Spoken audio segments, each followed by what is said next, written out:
नमस्कार प्रणाम, हमें राघवेंद्र स्वागत बा आप सबके इन खबर के भोजपुरी चैनल पे।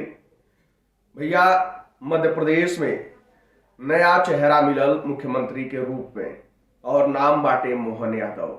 इनाम सबके चौंकावे वाला रहल, काहे कि सीएम की रेस में जितना भी नाम चलत रहे वो सबके पछाड़ के इनाम कब सामने आ गई केहू ना जानत रहे। लेकिन दिल्ली में वो शीर्ष गद्दी पर बैठे वाला व्यक्ति के दिमाग में वो नाम तो चलत ही रहे और पहले से तय ही रहे कि हाँ इहे नाम हमके देवे के बाद। लेकिन मध्य प्रदेश की राजनीति अब कौने तरफ जाई ये तो समय बताई। लेकिन ये नाम के पीछे 2024 का लोकसभा चुनाव खातिर बहुत बड़ा संदेश भी बाटे।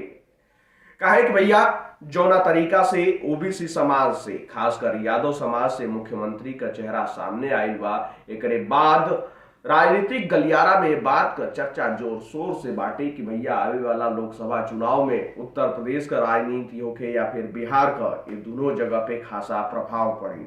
और बीजेपी सांसद रवि किशन मौज लेत लेत बात के तरफ इशारा भी कर देना। उनके द्वारा कहल गई कि भैया बीजेपी एगो ऐसा पार्टी बाटे जौन एगो जमीन से जुड़ल कार्यकर्ता, संघर्षशील कार्यकर्ता के कोनो भी पद दे सकेले। बाकी सब पार्टी में देख लियल जाओ, इधर मुलायम सिंह यादव के उनके समाज के लोग मुख्यमंत्री बनौलस, लेकिन वो के बनौना तो अपनी बेटा के बनौना।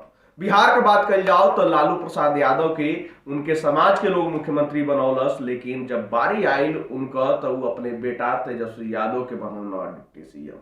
तो भैया अब इ लोग समझ रहा बा कि कौना तरीका का राजनीति हो रहा बा।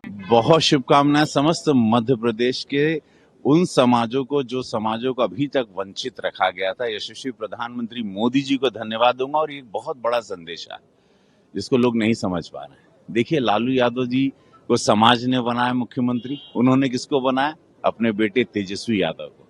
मुलायम सिंह यादव को उनके समाज ने बनाया, उन्होंने किसको बनाया? अपने बेटे को, अखिलेश यादव जी को। और यशस्वी प्रधानमंत्री मोदी जी ने किनको बनाया?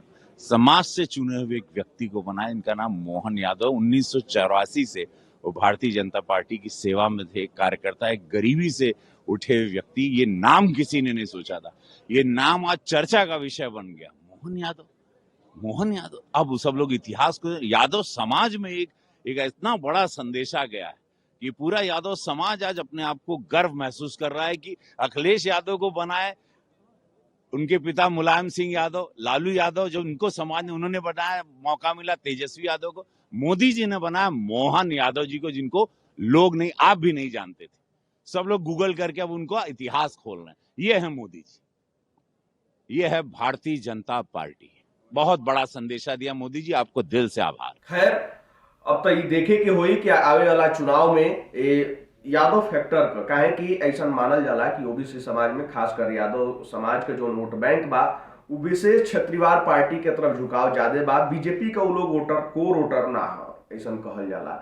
लेकिन अब एक बाद कितना ओबीसी समाज का वोट बैंक बदली और कितना बट के बीजेपी के तरफ आई, का हुई आगामी चुनाव में सीधा सीधा देखे के मिल जाएगी। लेकिन राजनीतिक गलियारा में एक चर्चा तेज बाटे। फिलहाल ये जानकारी में इतना ही। देश दुनिया से जुड़ल तमाम खबर देखे खातिर आप सब जुड़ल इन खबर भोजपुरी के साथ। धन्यवाद।